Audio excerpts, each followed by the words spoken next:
saying we don't have to teach this much this quick. We can actually teach 12 years of education in less time if we just wait until a child is developmentally ready for it. Absolutely. Children want to learn. They want to grow. God built it into us to want to grow.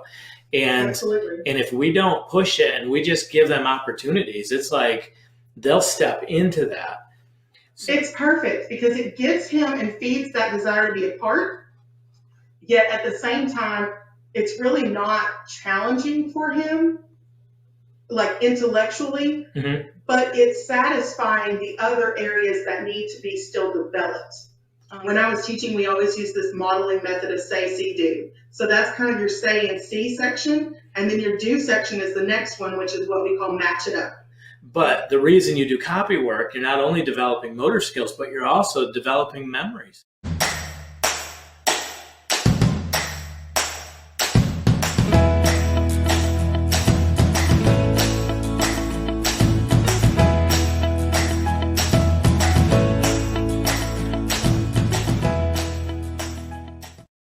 Hey, today we are joined by Carrie Bailey. Carrie is the author of Stepping Stones and Simply K.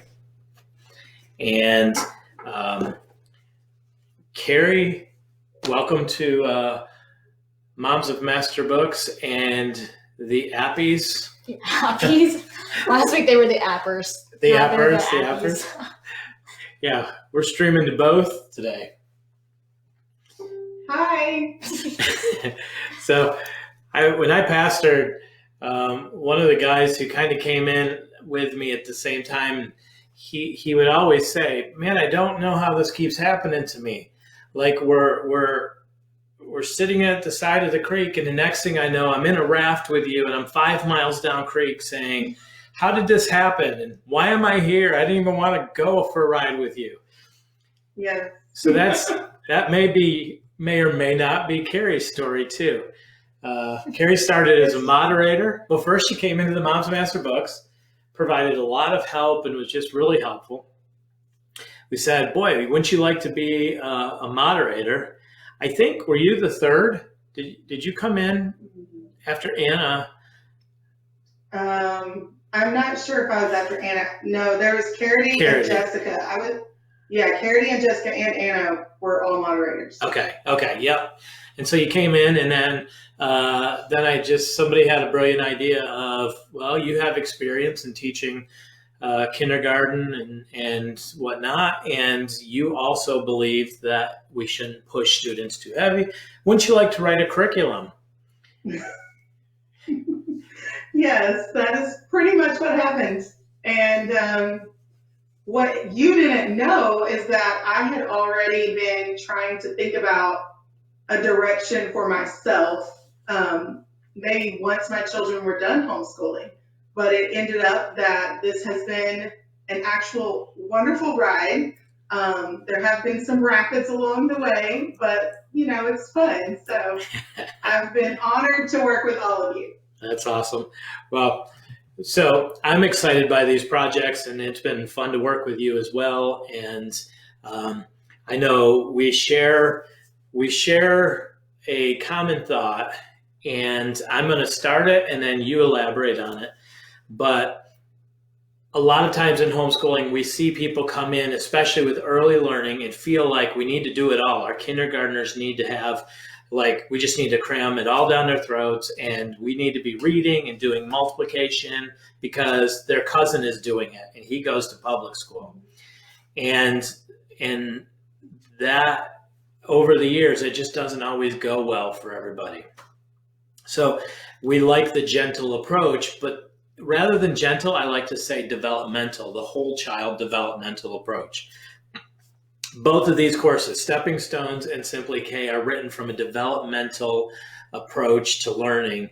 Can you elaborate on that, what that means in your words? Sure. I've been kind of trying to compile my thoughts because I have a ton. I feel like I could talk for almost days about this, but I'm trying to narrow it down. And basically, we have a model. In typical academics has a model, and most of it follows a public school mindset. I'm going to use an example. Can you guys see that? So this is a funnel. So a normal academic model is focused on this part, on the thin part. And so it's just focused, it's more narrow focused. And so what we want to do is flip our funnel and make it be correctly. I mean, if I was trying to pour something in this end, or I was trying to look through this end, it's very narrow. I'm going to spill out things and things will be lost.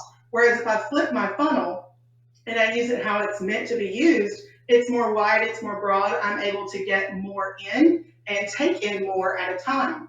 It can still go through that slowly, and I can pour into it slowly, but I'm going to take in more. The whole child approach doesn't just focus on the academics. We're focusing on our child's spiritual well-being, their physical well-being.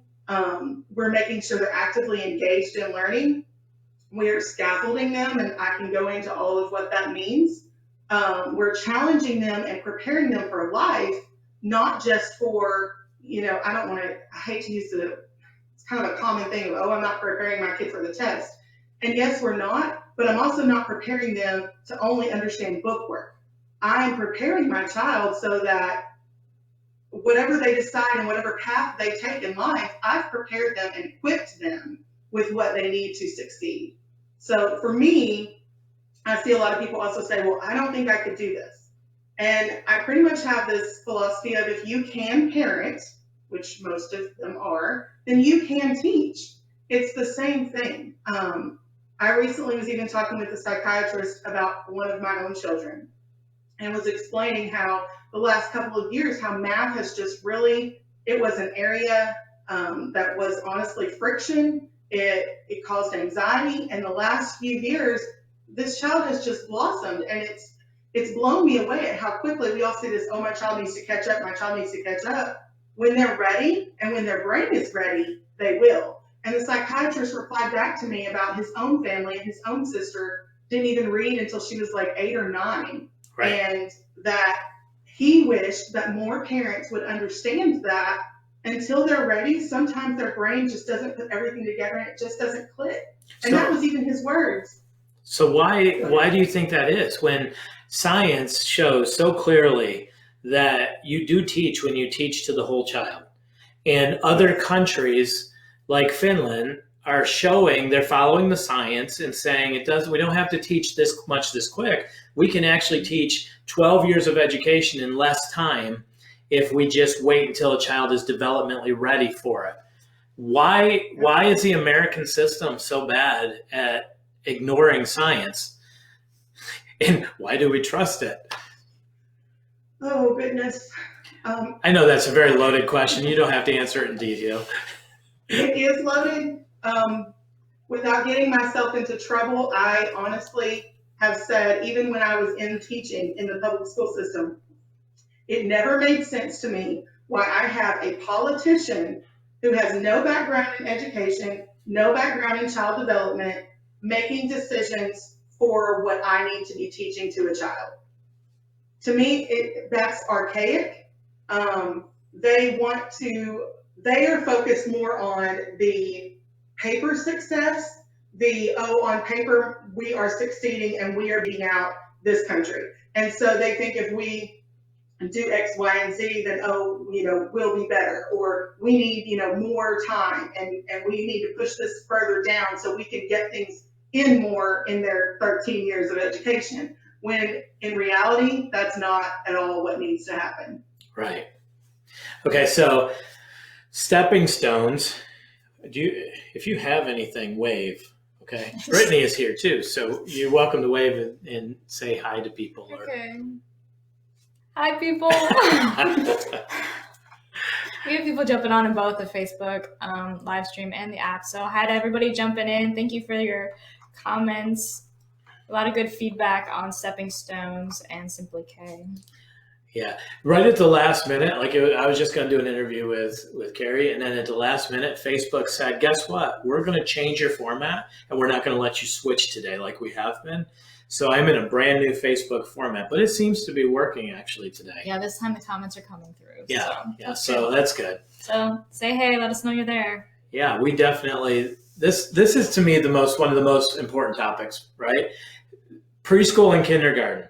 And we didn't really even do preschool or kindergarten with our students because they were getting it just naturally. They were getting, you know, when you live in a family of 11 people or 10 people, however many there were at a time, you just naturally are going to get skills. You're going to learn social skills. You're going to play in the yard and get motor skills and that. So I think our philosophy was a child will let you know when they're ready. Children want to learn. They want to grow. God built it into us to want to grow. And if we don't push it and we just give them opportunities, it's like they'll step into that. So stepping stones, preschool curriculum, how do I know my child's ready for it? Pretty much as long as they can focus on, you know, a read aloud or something that you're doing with them. I use the guide of kind of 1 minute per year they are. So if they're 3 years old, if they can give you 3 minutes of attention, 4 minutes of attention for a 4-year-old, kind of gauge off of that. If they can communicate with you, if you ask them questions about something and they can respond and give you a response, then pretty much they're ready. It would be nice if they could hold a pencil correctly, but that's not really a requirement. There will be a lot of fine motor activities within that course that will help them build all of that up to be ready for Simply K when they actually do write. Okay. So would you say 4 years old, advanced 3 years old, what would you say? Because we have a lot of those questions that come in like, I don't really know, should I start stepping stones? What is an advanced 3-year-old? I really don't know. I don't know that I could pay attention for 4 minutes either. What would you say? You can't. So here's the deal. A lot of times we look at this, and I have very bright children. They just are academically, intellectually intelligent, seriously. However, that doesn't mean that the rest of the child, we just talked about that whole child, it doesn't mean that they are ready to begin to sit down. So my youngest just turned 5 at the beginning of March. And academically, intellectually, the child could do it no problem. But he is a young little boy, and I know he only wants to do school sometimes, and most of the time when he does that, it's because he just wants to be included in what we are as a family in here doing. And so for me to pop open stepping stones, and it takes me 3 minutes maybe to go through that with him, it's perfect because it gives him and feeds that desire to be a part, yet at the same time, it's really not challenging for him, like intellectually, but it's satisfying the other areas that need to be still developed. I know that you have talked some about, the detrimental effects of us pushing things too soon. So I would like to talk about my oldest son as an example of that. I had quit teaching when I had him, the year I had him. After that, I quit teaching and became a stay-at-home mom. And when it came time, when he turned 4, he was an October baby. So when he turned 4, I wasn't as concerned because I knew, well, technically he'll be almost 6 before he starts kindergarten. So I just waited. And then, I took an area in my house. I set up a calendar area in there like I would in my classroom. I set up sight words on the wall. I set up an ABC chart. I did all of these things and started teaching him. And this is a child who was he 3 when he could just add things in his head, mental math, that I was like, where did he learn this? Or he would tell me a story at like 18 months old and started counting to 9. I did not allow him to watch television until after the age of 2. So it wasn't from any of that. It was just from reading books and just being in his world. And so for him, he academically, intellectually was more advanced. And then I sent him to school, public school. And pretty much he I knew that he was ready. I knew that what he was going to face. But then it became where anxiety started to set in for him. And I did not know all of it until about second grade. We had an issue with a teacher, and we finally moved him. I was threatened to homeschool. I was like, I'm going to pull him in homeschool. And I should have, because it would have prevented further damage. And when I didn't do that, more things happened, and it just increased his anxiety.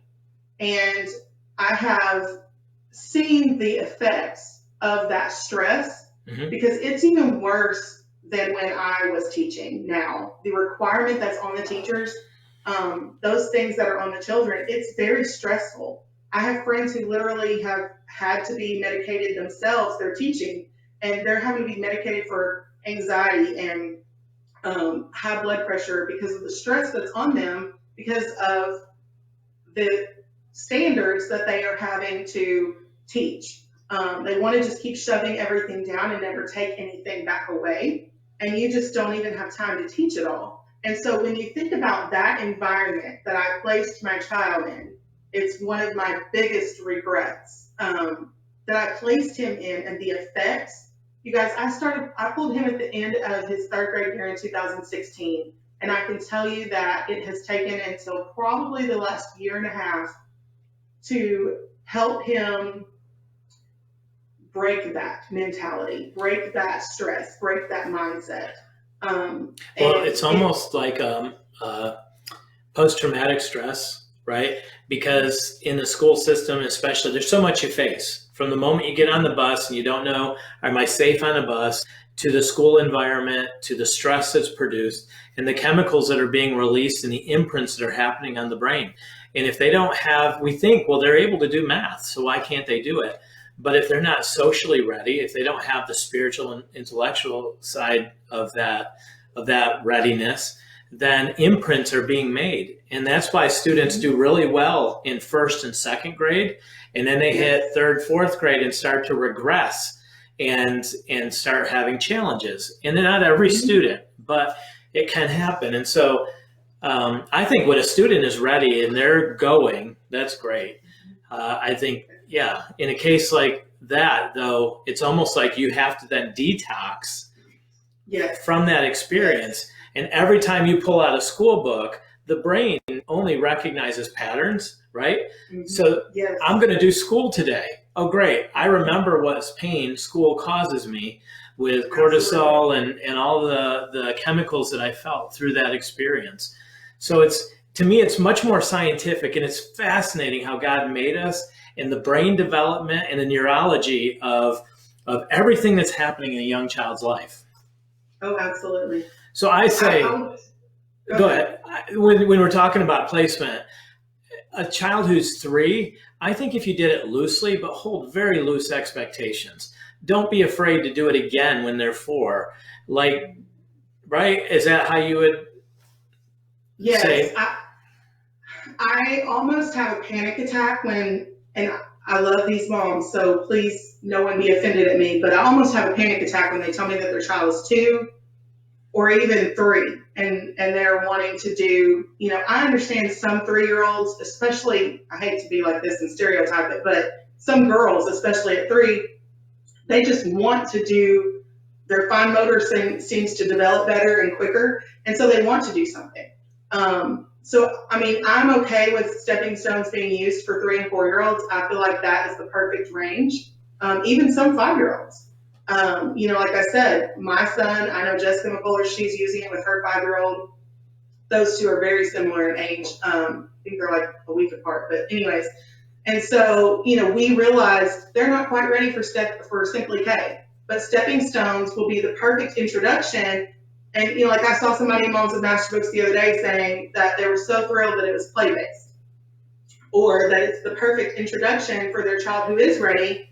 But, they also know that taking that full-on curriculum and making it be like, yes, we have to sit down and do this every day, that's not, I hate to say it's not using wisdom, but it's not using wisdom. I think some of it is just it's what we've come to expect. And I know if I was marketing curriculum, it's a lot easier to tell people, no, this is academically superior. Your children are going to be twice as smart as Johnny in a year from now. That bodes better because we want that for our children. I think stepping back though and saying, let's develop the whole child all at once. And believe me, when all of a sudden it's like all the elements are right, they explode out of the gate. So, and we're not just making this up. Look at Finland. That's their model. It's, hey, give them a really rich play-based experience, read to them, spend time with them, model for them, limit their screen time. And then at age 7, when we know that the brain is pretty much made all the calculations and connections it needs to, then we begin the process of teaching to read. And it's like accelerated at that point. Yes, absolutely. Yeah, so one of the things that I had recently been looking at was like the brain development. And I see a lot of people questioning things like, one of the questions today was their child writing the letter C backwards. No matter how many times they went through it, I believe in Simply K, that they're still writing that letter C backwards. And they wanted to know, should they stop there and kind of hound in on that, or should they keep going? And so I want to give you guys an example of something that I actually learned from our psychologist, was object permanence. Can you guys see this as a spoon? Yep. So if I have this spoon and I turn it, babies develop this, okay? It's a developmental thing. If it's turned this way, it's a spoon. If it's turned this way, it's a spoon. If it's turned this way, it's still a spoon. Now let's think about our letters. And the English language and the way to read is it's complicated. And so if I think about the letter A and a capital A and how it's formed, and then think about the letter V. Well, if I flip that A, it kind of looks more like a V. Well, let's think about our common reversals, B and D in lowercase, or P and Q. We have now taken their object permanence that they had, and we have just flipped it all around and said, no, if it's this way, this is one thing, but if it's this way, it's something completely different. So it's more abstract when we're talking about letters. Yes. Okay. And so that alone is a developmental area that they have to be able to develop. Oh, this is the top, this is the bottom. That's why in like stepping stones or even Simply K, we're still doing like, where's the top of the book? Where's the bottom? Where's the front? Those positional words in Math K, all of those things are helping the child to develop in these areas that I know most people don't even think about when they're, teaching something. Right. And so, but until they have that, that's like the letter sorts and stepping stones. I didn't want to go into this full-fledged, okay, let's learn our alphabet. Because until they can understand and see that the letter C is made of curved lines only, a letter S is also made of curved lines only, but a letter A only has straight lines. Until we can start having that visual discrimination, I'm not ready for the next step. And so there's a lot of that happens in the course that I realize that the everyday person probably isn't aware of. Yeah. And so that's one of the things. So for the letter C, if your child, or D or P or whatever letter it is, you guys, my 8-year-old, he actually just turned 9. There are days that he still will reverse letters. And when I talked with, our psychologist, I was like, hey, should I be concerned about this? Because when she tests him, she's like, this child does not have dyslexia. There's no way. His visual spatial skills are like amazing. He's my child who just builds things from Legos from nothing, and these amazing creations with all these pieces.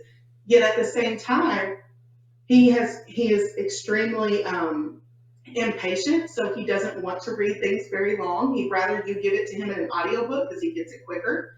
He has to stop and think on which way the letter goes. And part of that, he did have some visual issues, but part of that is just he hadn't developed that. I have noticed in the last probably 5 months, it's gotten a lot better. And I fully expect that, sometimes when he writes it and after he sees it, he's like, oh, that's wrong. And he'll go back and correct it. And it is common through 3rd grade, which he is, and through age 8, 9, that they still do some of that. So I don't worry about those things. Yeah. Anything We have some questions, but are you going to kind of go back and do questions afterwards, right? Yeah, if you've got some. Okay, so with stepping stones, what does it cover? Like, what can I expect? If I buy stepping stones for my 4-year-old, what can I expect? Okay, so the whole thing of scaffolding, just think of a scaffold like a painter would use, and basically you are supporting him. And so in scaffolding, there's a whole lot more into that, of how, like the processes of that. There's 4 different processes. But in making connections, that's one of the sections in stepping stones, is making connections. What that section is for is when you have a child who needs to make a relationship to something, it helps them to have background knowledge, to be able to pull from that background knowledge and make that connection so it sticks more. So you want to utilize their background knowledge. It's also the parent using visuals and verbal cues, even hands-on and examples. And so that's kind of more of like your teaching area. When I was teaching, we always use this modeling method of say, see, do. So that's kind of your say and see section. And then your do section is the next one, which is what we call match it up. And in the match it up, it's where they are reviewing. So that's another part of scaffolding, actually, is the reviewing. It reduces the amount of their mental process that has to happen. And then they are also actively engaged in applying what they have learned. And then the last part was Heroes of the Bible. And that part is where we are using a story about heroes of the Bible to help their spiritual well-being and give them a basic understanding. And there is a ton of research on storytelling and how storytelling really helps pull in our emotions, our background knowledge, our experiences, and we connect and link our brains with storytelling. So like if I say something about my dog, Sally, likes when I open her kennel, she is like a horse out of the gate. And so we can automatically, that brings about senses within us, and we build a connection right then and there. And so that's kind of what we're doing in the Heroes of the Bible, is helping them to make a connection with people in the Word. So sometimes people will look at something like stepping stones and it almost seems like, well, this is just, I mean, my baby could do it, right? Type thing. But what they don't always realize is it's very intentional about firing connections in the brain and making the brain develop to prepare a strong foundation to build upon academically. So it's you can't take it at face value. I know even sometimes when it went into design, understanding, you're not looking at what they're capable of, right? Academically, you're building an entire foundation through little connections. Sometimes we look at copy work and we do the same thing. We say, oh, my kids hate copy work. We understand that. We all do. But the reason you do copy work, you're not only developing motor skills, but you're also developing memory skills. Having to look at words on a page, then remember it long enough to copy it physically, that's building memory skills. That's why kids don't like it, because it actually requires brain power. Like, our brains don't like work sometimes. Did you know that copy work actually, like, there's been research done on writing. And one of the things of writing is like journaling. So like journaling my thoughts, and how that's almost like meditation and it's a de-stressor for us. Copy work actually does the same thing. They have studied it, and it calms us. It actually reduces our breathing, and it just helps us to reduce our stress. And so it's amazing. Like, all of the things that happen just from writing is amazing. And so do the copy work. Our IT person actually has said his wife, when she went to med school, she bought a tablet that she could write on, because typing wasn't helping her memorize. So when she got a tablet that she could write the notes on, it helped her significantly study for the test, because there's so much more than this. So absolutely. Yeah. I mean, even today, I have my paper notes today, and I like tech, and my new laptop has a thing where I can write on it too. And I love that part. At the same time, My oldest is very much so like this. If I write this down, I can even tell you on the paper, wherever it is, whatever I wrote. Yeah. So it's very true. Like there's all kinds of research that shows how much it helps us remember and recall information. Yeah, I think there's so much value to that, even in the online learning world, which masterbooks is going to be adding some value to that, but still being very aware that there's so much more. Just pen to a page, the texture, the tactile, the sensory, all of these things that are so valuable. Yeah. Yes. Okay, so with stepping stones, it lays a foundation. If they're 4 years old, if they can hold kind of a 4-minute conversation or a 4-minute attention span, that's about right for them. Stepping stones then is the preschool. Simply K moves into a traditional kind of a kindergarten level, but it's not a traditional, well, I guess it would be more traditional kindergarten than today's kindergarten. This would have been kindergarten like I had 45 years ago, where we played and learned how to sit together. It was preparing us for school a lot more than what students have today. So I recently was talking to my friend who's still teaching kindergarten. A few years back, they took out all of their dramatic play centers, which means like their kitchen, their dress up stuff. They took every single bit of it out because there was no time for any of that. And we need to switch, whoever makes those decisions trickles down. So we need to switch, and we need to not, have any of that anymore. We need to be more academic and more rigorous. And guess what? Now they have realized, we made a mistake. And so they are pulling them back in. However, they are now calling them oral language development centers. And she and I both just cracked up, and luckily she didn't get rid of her stuff. She just put it in a tub and waited, because she's been in this long enough to know that somebody eventually will bring something back. But it's just amazing to me that somebody somewhere, thankfully, has said, no, these kids actually need this, Absolutely. And I'm glad they do need it. They're making connections. They're using their language. It is oral language development. They're using their language to be able to communicate and role play. And, like if they're watching you at home take care of your baby, and then they're being able to role play that helps them later in life. It's all of those things. Play does that. And, there needs to be a balance between structured play and unstructured play. So like Stepping Stones, Simply K, it's going to be a structured play. And that way, you're helping them develop in different areas through play. Yeah, it's funny. My memories of school, I can remember more through high school, but I have vivid Technicolor memories of kindergarten, making connections, making just different times throughout kindergarten. That was such strong impressions that happened. Yeah. So in Stepping Stones, it's 3 days a week. Is that right? Yes. And they're learning milestones and moving into the milestones, preparing them to move into Simply K. Do they have to do Stepping Stones before Simply K? Do you have to? No. Yeah. If you have a 5-year-old who's able, like, when would I decide? Let's say I have an advanced, so to speak, 4-year-old or a 5-year-old. How would I know where to place them? Oh, we might have just paused, Carrie. I hear. Yep, your voice has come back. Maybe can you hear us, Carrie? There we go. Okay. Yep.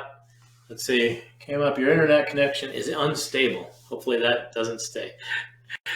Okay, so how would you know if you had a 4-year-old that's a little bit advanced? So Yes. I'm just going to use my own child because that would be him. And I tried Simply K, and I could just tell he wasn't quite ready. He wanted to do school, and he asked to do it, and sometimes wanted to just keep on going. But I knew that I could just tell in my gut that he wasn't quite ready to really do it as it should be done. And so when I realized that, I was like, okay. So I actually had this in PDF, and I printed it out for him, and we started doing it. The other thing that he does love is Math K. Now, I wrote those I co-authored Math K with Angela, but like the topics align with each other. So that way, if you're talking about, seasons in this one, you're also talking about seasons in Math K.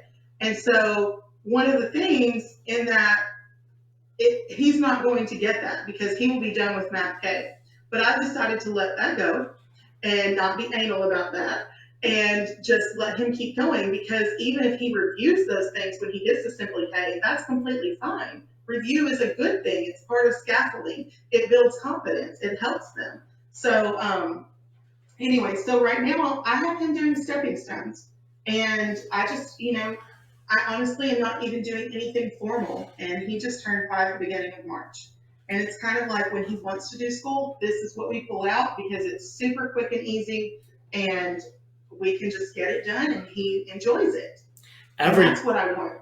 Every child is an individual, and you have to do an assessment on the individual child, right? Absolutely. And I think in lower, like when we're talking lower elementary, kindergarten through 2nd grade, if in doubt, go back a grade. It's not going to hurt anything because you're making neural connections. That would be scaffolding. Is that right? Would neural connections be classified there? You're basically opening up the pathways that the brain has. And so the way I describe that is you have a field full of tall grass, and there's never been anybody walk through it. The first time I walk through it, it's going to be very difficult. And I make a little bit of a path. Tomorrow, if I come back to that field, I'm not going to make a new path. I'm just going to find the path that I walked through yesterday, and I'm going to walk it again. And I'm going to open that path up a little more. And every day next week, as I come through that path, I'm going to just continue opening it up the more I do it. And eventually, I'm going to have a very well-worn path to walk through. That's how habits are developed. That's how memories are developed, unless there's a very strong memory that has an imprint because of a chemical stamp. But for the most part, this is what we're doing in learning, right? We're building these neural connections. So a little bit of repetition is certainly helpful. Ooh, okay. All right. So we're talking about placement with stepping stones, and not stepping stones, Simply K, and getting it. This part 2 for anybody who's joining us with Facebook Live of the interview with Carrie Bailey, and we're just hitting Simply K. So placement again with Simply K, 5-year-old, 4-year-old who can listen to a 5-minute conversation? Yes, I would say 5 to 10 minutes of being able to give their focus to something. Okay. Now, not everything within that is sit down in a chair focus, but be able to attend to tasks for 5 to 10 minutes. Be able to hold a pencil with good grasp, and has the basics that you would see in stepping stones. So one of the things you can do is look at the milestone markers. Those are on the sample online. So if you would like to see what it's like, you can look at the sample online and see that. And the other thing about Simply K that I think not everyone has fully understood that I would like to address just a second. The Bible section, I see a lot of people say, well, that's like too much for me to read to my kid, or they want to read the entire scripture given. Well, the scripture is actually given to the parent. And we talked earlier about storytelling and the power of storytelling. So you really want to read through that yourself and then be able to tell your child dramatically the story that whatever is in Simply K that day. Okay. And that way you aren't just like sitting there reading through. I mean, you can do that, but it will be much more effective if you come out as a storyteller and tell this Bible story of what happened. It's going to be way more effective and they're going to recall it better. Gotcha. Also, like memory verses, I realize that we want our children to have God's word in our hearts, in their hearts. However, at this age, especially like stepping stones, it is more of an introduction. It is not meant to be a drill and kill type approach of where we've seen the effects that drill and kill actually, they don't retain it. So if we add in those motions, if we make this fun, that's how my little one does it. And over time, that's the word is going to stick. And so that's what I wanted to just kind of address a little bit on the Bible and the memory verse. Okay. Are comments coming up in some of them are. I don't know that we're getting all of them, but if you guys could please comment in Facebook and just let us know if you're there. They seem I think to I'm pop getting up. them on my phone. I'm not getting them on Okay. there. Apollonia, I don't know how to pronounce her name. Apollina. We've done this before to her, and I feel really bad. But she said every time you talk, Randy, my 10-month-old laughs like crazy. Not sure why he thinks you're hilarious. Apollonia. Apollonia? Apollonia. Yeah. We're sorry. We're experimenting We with do your it name. every time. I know we've done it in the past before to her, but yeah. Apollo. There are 2 P's, so it's Yeah. Apollonia. I'm not sure. I actually, when I see it, I say Apollonia. I don't know if that's right. She said yes. Yes to me. So you got it right. Apollonia. Yes. Good job. Because I know, like, words like mime and gif. GIF. Carrie, what is your take on that? Is it GIF or is it GIF? Oh, gosh. Don't be diplomatic. Yeah. I normally say GIF, and then I ask my husband, how are you supposed to say that? And I can't remember what he said. I think he said he didn't know either. I think he said GIF. I think he said GIF. I'm pretty sure. I remember the conversation. You remember the conversation? Sure you do. Oh. Okay, so what Simply K is 3 days a week? Yes. And both of these courses have additional activities that you can do and suggestions to extend that if you want. Okay, and then it's also made so that Math K can integrate with this, right? This doesn't really have the math in it, but they could begin learning the Math K. And the Math K covers, that's more developmental as well, right? Yes. Okay. Yes. Okay. Do you remember some of the questions? Yeah, I think Lacey earlier on asked if there's any plans for a Simply first grade. No? And both of you, you're like, you're not making any moves because you don't know what the other person's going to say.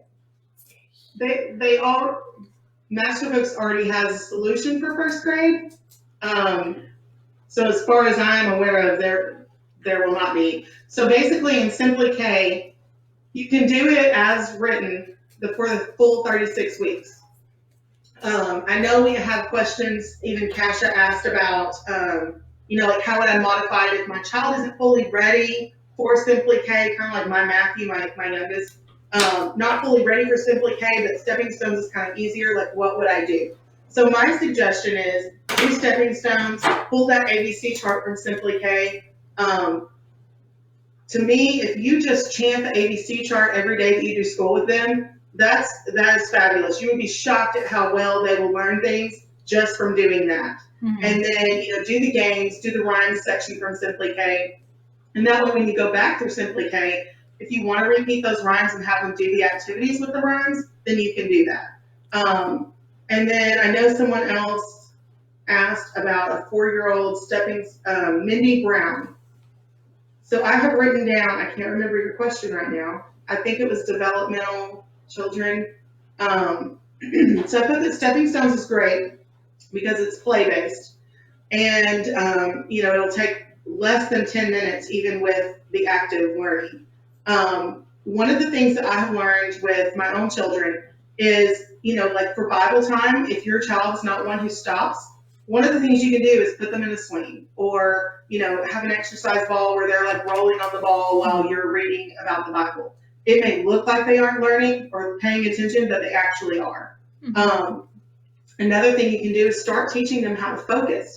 Randy has even talked about, attention spans and focus is one thing that's lacking. And so doing puzzles, building with Legos, all of those things take your attention to detail and focus it in one area. So things like that are really good. But I have, my children have sensory processing. And so there's different calming techniques for each one of them. One of the things that all of mine love is that big exercise ball. They lay on their tummy and I roll it with some pressure from myself all the way from head to toe and then back again. That's something that you can do while you're reading Bible to them. Or if they're getting overloaded, stop in between those sections and, do that. One of mine loves to swing, or rock. So when I know that he's overloaded, that's what we do. The quarantine for him recently, I noticed he started having a lot of undesired behavior. And I was like, okay, something's going on. At first I thought it was because he was tired. And I was like, oh, no, maybe not. And so we started rocking every night again at bedtime. And you guys, it's amazing that little bitty 5-10 minutes of rocking has completely taken care of the misbehavior I was seeing. So find out what helps your child. They don't have to have sensory processing to need something like that. Right.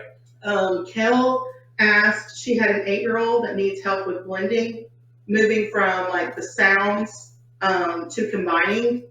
She had said that her daughter knows her letters and sounds. I think she said that foundations, she wasn't being able to blend things together. So there's a couple things. If you'll remember, we talked about readiness. So everything clicking together and coming together, even like Randy's analogy of the path through the tall grass.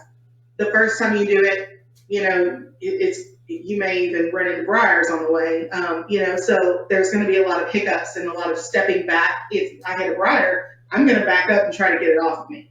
So, things like that, don't be afraid to back up and go through, like the ABC cards that are in Simply K. So one of the things that I would do is in Simply K, I believe it's lesson 32, if my memory is right, where they actually start identifying those beginning and ending sounds, which is phonemic awareness. And so you also can take her into Let's Learn hearing the middle sounds. So if I was going to do the word cat, I have my C, my A, and my T. Let me move it the right way. And so I could have my cards laid out and just say, okay, I want to do the word cat. And then as you do it, and as you break it down and say it very slowly, but still tied together, and you're building and using those cards all together and letting her have movement as she's building, things like that will help her to see. And I can even say, okay, there are 3 sounds in this word. I want you to listen and tell me if you can put out the card for these 3 sounds. And I would probably give her the 3 correct cards, along with maybe 2 other cards that are not even going to be needed for her to choose from. Something like that. Another thing we used to do was we would use our joints. And so if I had my arm out, I would do like, and so that is breaking it apart to where I remember teaching it to kids, and it was so frustrating because then you want to slide back down your arm and just say the word cat really fast. But the problem is they're still having it segmented. So there's this thing called smooth phonics where you can do those sounds, but instead you are sliding from the get-go. So it's and that way there's no break in between, and they're hearing the 3 sounds, they're feeling it and seeing it at the same time. I was trying to see if I had anything else written for someone else. I already answered the question on the first video about the flipping of letters and object permanence. Mackenzie had asked how long each of them take on average per day, each course. So stepping stones takes maybe 3 to 10 minutes, depending. Like if I'm playing a game or my son's building with something from that course, then he may want to continue that. But it never has taken us longer than 10 minutes. Mm-hmm. Simply K is going to be around 15, maybe a little bit longer, depending on, I prefer it never taking longer than 30 minutes. Math K, he's done in probably 5 to 10 minutes max. And actually, that may not be exactly accurate because a lot of times he does more than one day in a sitting. Okay. And that was another question. Somebody asked if Math K and Simply K coincide and go together. Yes, so they both can stand alone. but the topics do align if you do them together. Awesome. I know we've had more questions. Do you have any suggestions for a 4-year-old with speech delays? My son has verbal apraxia, and he understands way more than he can express. So narration, saying nursery rhymes, even answering open-ended questions is really hard for him. We tried hard at Dakota, and there was so much verbal repetition and talking, acting out Bible stories and such, and it didn't work for him. Right. So because children like that normally do understand more than they can say, even children with autism, it's kind of the same thing. Finding what works for them sometimes is the key. However, Simply K, even though it has the stories, like the dramatic reading of the Bible, I would probably shorten that down and narrow that down. I would still use the rhymes because they're learning so much more, language development, vocabulary, even critical thinking. And so one of the things you could do is, even though they may not be able to say it or speak it to you, they may be able to draw you a picture about it. Mm-hmm. They may be able to, if they like Legos, build something with blocks or Legos that has to do with that. Same thing with stepping stones. The way that stepping stones is, it's more action than sitting and listening and just like a worksheet. Right. Now, Carrie, if I did something in stepping stones in the morning, we could revisit it again. Would there be any problem with revisiting it to we did it once in the morning and maybe we do it in the afternoon, or do a review in the morning of what we just learned the night before, if we wanted to kind of. Absolutely. Yeah. So really with either course, you could do that. Somebody else had said something that wasn't on this post, but for stepping stones, the making connections and the match it up, the making connections is something you can just kind of like review and talk with them about, whatever it was that you learned. Like this one is, emperor, penguin, and pelican. And so you might just like talk about that. And, see if they can even draw something like that, or draw a fish, what would the pelican eat, or, any of that. Some things like this one, I don't think you guys can see that, but that has basically like little matching cards that they actually cut out. So when it has a day like that, that's really easy to pull that back out, keep those maybe in like a little Ziploc or something, and then you can pull that back out and let them do that. Math K had a puzzle that they, cut apart. It's not a complex puzzle, but it was like, numbers 1 through, I can't remember, 4 or 5 maybe, and they cut it apart and then you put it back together. And so I let my child put that together a few times. Well, then another activity you could do later would be come back and actually put it together and glue that down on construction paper. Something like that as a review. Absolutely. Yeah. Earlier in the app stream, Michelle had asked if you could do stepping stones and Simply K together at the same time. That's an interesting question. I think if your child was ready for Simply K and had the stamina for doing both, then yes. Do you think there'd be any benefit to it?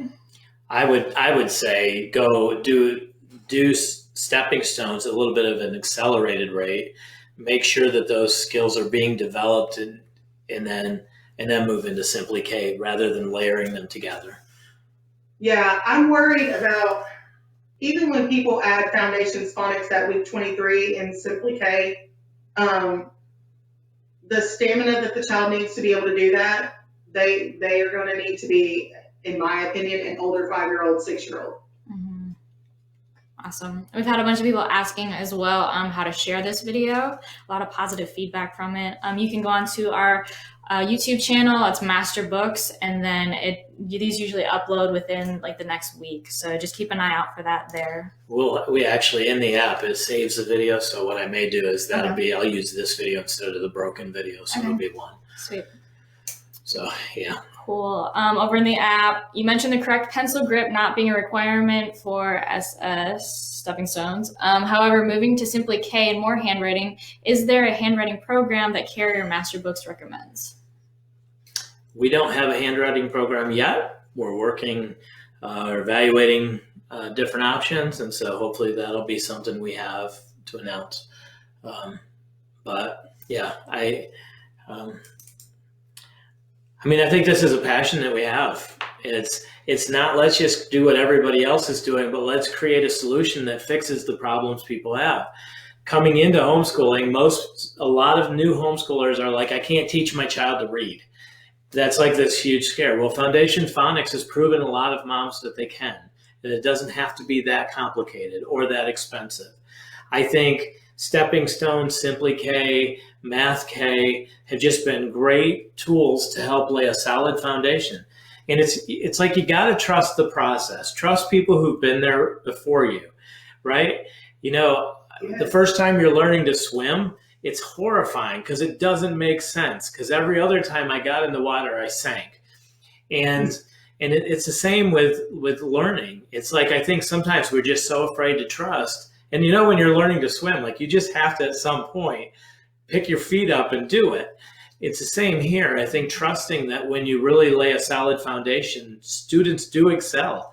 I'm just always amazed. Sometimes they're 8 years old, 9 years old, and they're just not firing it. It's just not working. And all of a sudden, one day, it's like, I don't know, something happened in their sleep. They wake up and they're like, bang, they're just off to the races. So absolutely. Yeah. Well, go ahead. Go ahead. Nope, go ahead. I was just going to say, we are so intricately made, and it is amazing to me at how our Creator made everything to just fit so well together and work so well together. The problem is that when I even look at the way that Jesus taught, when Jesus was teaching, he used those visual examples. He scaffolded them on how it's like discipling. It's the same thing. And I think if we look at homeschooling as discipling, not just biblical discipling, but in every area, and bringing in that support and teaching what he taught, then the example is already there for us. It's in the Word. And it's amazing to me when, you know, all of it comes together and it just flows so perfectly. Yeah. Well, it's hard to get out of the paradigm of this is what my kids are working towards. And I think the comparison game can be very deceiving because, you know, you have to know that just because they're excelling in kindergarten, first or second grade, doesn't mean that trend continues. Some students, they're off to the races and they're gone. Every child is unique, and that there is no average is so important for us. We have to do each child individually. We have 9 children. Every one of them are so unique, so different. There's just never been one size fits all. I mean, everyone. It's incredible that there's such diversity in one family with 2 parents. I'm just blown away by it. So, yeah. Well, good. Well, I hope this has been beneficial to everybody. I feel bad that the video broke because we had good momentum going and it was working well, and it kind of broke it up a little bit. But if we have to, we'll bring on Carrie again because Carrie loves getting in boats and going places with us. When Carrie became a moderator, it was like, no, trust me, it's fun. There's no problems. It's all grins and giggles. And then Carrie's like, what? I was like, you did not tell me about this part. Yeah. I remember thinking that. I don't know that I said that out loud, but I do remember thinking that sometimes, like, you did not tell me this. I was always trying to sell too, like, this isn't so bad. This is okay. We're no worries, no stress. This is gonna be great. Gonna be great. Just stay the course. We'll be downstream soon enough. Yeah, and then you're on there at like 1 a.m. with things blowing up. No bitterness, Carrie. Forgive so you can be forgiven. It really was good. I'm always blessed. Part of my personality is to be extremely helpful. I enjoy helping other people, and I also am extremely compassionate, sometimes to a fault. And you know, even if someone has done something and offended me, and if they need help, I'm probably going to jump right in and help them and risk being hurt again. So does that mean I'm forgiven? Does that mean I'm forgiven? You are Your timing though was perfect. Like, I'm sorry. I'm helpful what? and I'm kind and I'm gracious. You want what? Well, we appreciate you being part of this tribe, and we appreciate all the hard work that went into Stepping Stones and Simply K. I'm excited about the courses. I'm excited about the foundations that they're laying, and really appreciate you coming in to explain a little bit the heart behind it and answer some questions. With these videos, we'll be continuing to watch and answer any questions. Maybe Carrie would be willing to do the same. Yeah. And yeah. So, anything last words, Carrie? I don't think so. Good. Well, we appreciate you joining us today and putting up with us. And we look forward to doing it again on the next project we convince you to write. I love it.